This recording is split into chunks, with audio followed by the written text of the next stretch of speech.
নমস্কার বন্ধুরা, welcome to Shampa's kitchen. আজকে নিয়ে এসেছি চাল আর আলু দিয়ে দারুণ টেস্টি টিফি টাইম স্ন্যাক্স রেসিপি, যা বানানো খুবই সহজ আর স্বাদেও দুর্দান্ত। তাহলে চলুন শুরু করি। সবার প্রথমে আমি 1 কাপ পরিমাণে সিদ্ধ চাল ভালো করে ধুয়ে জলে ভিজিয়ে রেখেছিলাম 2 ঘন্টা। এবারে মিক্সি জারের মধ্যে এই চালটাকে ছেঁকে ছেঁকে তুলে নিয়ে নেব। তারপরে একটা ঘন পেস্ট আমাদের তৈরি করতে হবে, ভালো করে বেটে নেব। আর খেয়াল রাখতে হবে যতটা সম্ভব কম জল ব্যবহার করে পেস্টটা তৈরি করতে। তারপর ফিরে আসছি। এবারে একটা বড় সাইজের বোলের মধ্যে 3টে মাঝারি সাইজের সিদ্ধ করে নেওয়া আলু নিয়ে নিয়েছি। আলুগুলোকে আমি প্রেসার কুকারে 3-4টে সিটি দিয়ে সিদ্ধ করে নিয়েছি। একটা গ্রেটারের সাহায্যে আলুগুলোকে ভালো করে গ্রেট করে নেব, যাতে আলুর মধ্যে কোনো দানাদার বা গুটলি অংশ না থাকে। 3টে আলুকেই গ্রেট করে নিলাম। এবারে এর মধ্যে কিছু ভেজিটেবলস অ্যাড করব। দিয়ে দিচ্ছি কুচানো গাজর, একটা গাজর কুচিয়ে নিয়েছি সেটা দিয়ে দিলাম। ক্যাপসিকাম কুচানো দিয়ে দিচ্ছি, আর দিয়ে দিচ্ছি একটা টমেটো কুচি। টমেটোটার দানাগুলো আমি ফেলে নিয়ে কুচিয়ে নিয়েছি। 1 টিস্পুন চিলি ফ্লেক্স এর মধ্যে ছড়িয়ে দেব। দিয়ে দিচ্ছি 1 টিস্পুন পরিমাণে মিক্স হার্বস, আর দিয়ে দিচ্ছি 1/2 টিস্পুন অরিগ্যানো। দিয়ে দিচ্ছি 1/2 টিস্পুন নুন, আপনারা স্বাদ অনুসারে দেবেন। গোলমরিচের গুঁড়ো বা ব্ল্যাক পেপার পাউডার দিয়ে দিচ্ছি 1/2 টিস্পুন। 1 টিস্পুন বেকিং পাউডার দিয়ে দিচ্ছি। আদা রসুন গ্রেট করে রেখেছি সেটাও দিয়ে দিচ্ছি 1 টিস্পুন। এবারে এর মধ্যে পেস্ট করে রাখা চালটা দিয়ে দেব।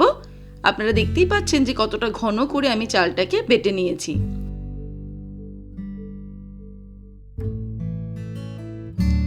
চাল বাটা অ্যাড করার পর সবকিছুকে একটা চামচের সাহায্যে ভালো করে মিক্স করে নেব।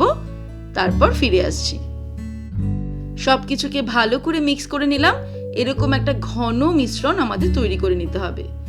এবার আমি একটা গ্লাস নিয়ে নিয়েছি, এর মধ্যে নিয়ে নিচ্ছি একটা পাইপিং ব্যাগ।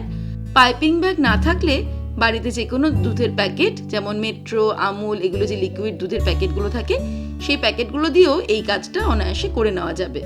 পাইপিং ব্যাগের মধ্যে আমি প্রথমে মিশ্রণটাকে ভরে নেব।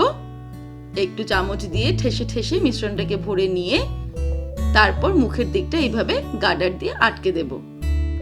তারপর চলে যাব পরের স্টেপে। এবারে কড়াইতে রিফাইন্ড অয়েল গরম করে ফ্লেমটাকে মিডিয়ামে রেখে এই পাইপিং ব্যাগ থেকে অল্প অল্প করে মিশ্রণটা তেলের মধ্যে ছাড়তে থাকবো।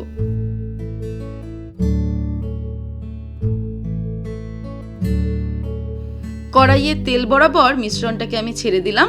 এবারে মিডিয়াম ফ্লেমে এটাকে 2 থেকে 3 মিনিট হতে দেব। ততক্ষণ কিন্তু একদম নাড়াচাড়া করা যাবে না। 3 মিনিট হয়ে যাওয়ার পর এবারে আমি ফ্লেমটাকে হাই করে দেব। তারপর একটা ফর্কের সাহায্যে এগুলোকে সাবধানে উল্টে দিতে হবে। তারপরে হাই ফ্লেমে আরও 2-3 মিনিট ভালো করে নাড়াচাড়া করে ফ্রাই করে নিতে হবে, যতক্ষণ না এগুলো গোল্ডেন ব্রাউন কালারের হয়ে যাচ্ছে। 3 মিনিট হয়ে গেল, আমাদের ফ্রাই করা কমপ্লিট। এবার এগুলোকে তেল থেকে ছেঁকে তুলে নেব। ব্যাস তৈরি হয়ে গেল খুব সহজে চাল আর আলু দিয়ে দারুণ টেস্টি সন্ধেবেলার স্ন্যাক্স চালের কুরকুরে।